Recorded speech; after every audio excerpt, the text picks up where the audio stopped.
We were here on location due to constraints and different things. We came here to see Rex at the old Hugo Gailey gym in Hills-Beaver Creek. Yep. So I have not been in this gym for a long time. This is kind of bringing back memories. This is brought to you by the Pepsi-Cola Gatorade Bottling Company. And again, we are on location. First, Rex, I'd like to go over last week's game, the championship game. You won 37-6. How did that feel? How do you think that will go come into this next game? Yeah, I mean, it was a great game that we were able to play in. Anytime you get to the section championship, it's a big deal, and I'm excited for our guys and for our program to be able to play in that game back-to-back years and come out with a victory. Mountain Lake's kind of been one of those teams that we saw in 2018-19. They knocked us off, and then we knocked them out a couple years, and we're able to get them again on Saturday or on Friday. Anytime you win that game and you get a chance to go to the state playoffs, it's a big deal. And like I said, I'm excited for our guys. Yeah, that's good. And speaking of the next game, then we've got the first game of the state playoffs, and this is going to be in Buffalo. Buffalo, thank you. In Buffalo, Minnesota, at 7:00. So it's a night game. A little bit of traveling there. It takes about 2.5 hours. So go and play. As far as prepping for that, I'm sure this week you've been kind of gearing towards that. Have you had any chance to scout them or any? Yep. So Buffalo is actually about a little over 3.5 hours away from here. So It's going to be a trip, and it's a 7:00 game, and we've got a lot of film on them. Yep. So we've been digging into that, the coaching staff, trying to prepare our guys, and it's a short week. We play Thursday night already, so it kind of changes our week in regards to preparation. Usually we're used to that Friday game or that Saturday game, right. Even so. One less day of preparation, but it's the same for both teams. Right. They're in the same boat as we are. We're hopeful, that we can put together a good game plan right. Against Border West. They're a real solid program.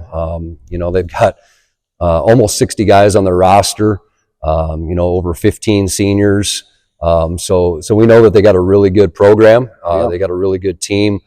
They do a lot of things that maybe we don't see every week here in our district. They play a lot of spread.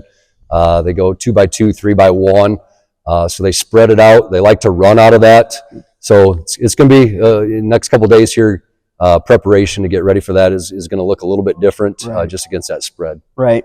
And so more of a running team, you think, than passing, or they do a good combination? Yeah, they do both. They have a really solid running back that they try to get the ball to, through the pass game, through the run game. Right. Their quarterback is athletic. He's fast. I would say that, they want to run the ball out of that spread offense. They try to use space really well. Right. They try to get to the boundary. They get to they'll spread you out, and they try to get to the wide side of the field.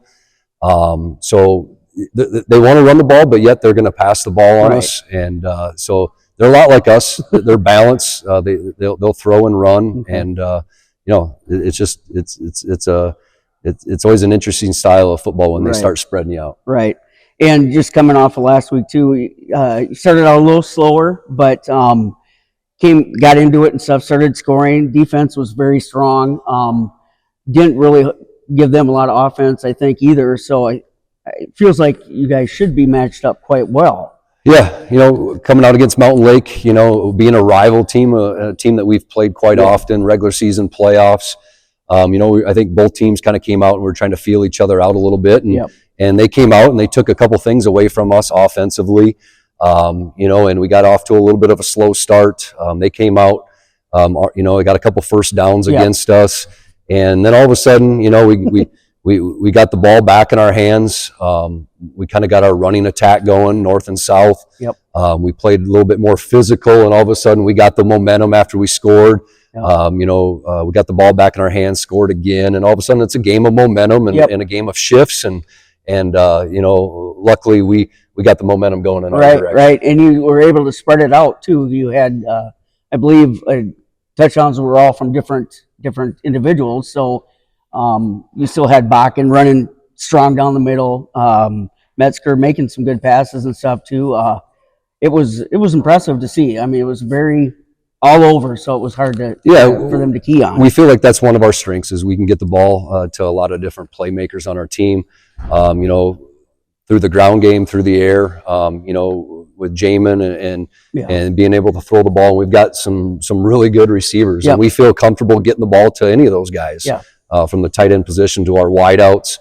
Obviously, we rely on Bo and Sawyer in our run game, but we're able to get the ball to a lot of different guys, and that I think makes us a little bit more dynamic. Is teams aren't just prepping and gearing on Bakken, that they got to be ready for our pass game, and they can't just gear on Micah, because we can get it to Sawyer and Bo and stuff like that. So, yeah, we feel like that's some of our strengths is we can move the ball around, and hopefully we're able to do that again against Border West. Yeah, and Border West too. I was looking back; it looks like 2023, I think it was, that they actually combined into what they are now. So before they were two different teams, if that's correct. Yep. So really, they're somewhat of a young team as a whole. So they used to be Wheaton, and Wheaton was a really solid program, and then there was Clinton Graceville, which is both those teams made it to the state tournament multiple times, and all of a sudden now you put those two teams together, and like I said, they got a lot of guys on the roster, a lot of seniors, so they got a lot of depth and a lot of guys that they're moving in and out. A couple good solid programs that. Their numbers were maybe going down a little bit enrollment-wise, but it sure doesn't look like that on the roster. No, well, that's good. And they're still playing the 9-man too. Is it up to, I think, 150 kids to be in that? So they're when they can combine two, they still were able to make that, obviously. So what they do is there's a host school that they take their enrollment 9 through 12, but then any team that pairs with them, they only have to take half of that. Okay. So obviously that gives them a lot of their numbers. Okay, so then they didn't knock them up to another. Okay. Well, good. And just a few things here too. Coming off of a couple years here too, you're 10-0 right now. Last year you were 10-1. Ended up losing to Kingsland and stuff in Albert Lee. The year in 2021 too, you were 12-1. So you've got a strong program here. Seems like there's a lot of experience and stuff. So we're hoping that this will just continue and go from there. So again, the game's coming up. So this Thursday, 7:00. There are going to be tickets online, or if you can't watch it or you can't go, you can watch it on what you say. Yeah, I think it's streamed through the Minnesota State High School League, so you'll be able to stream it up. And that's probably a paid I think it's paid subscription. Yeah. So if you can't make it to the game, there is still availability to do that and watch it. So we invite you to do that.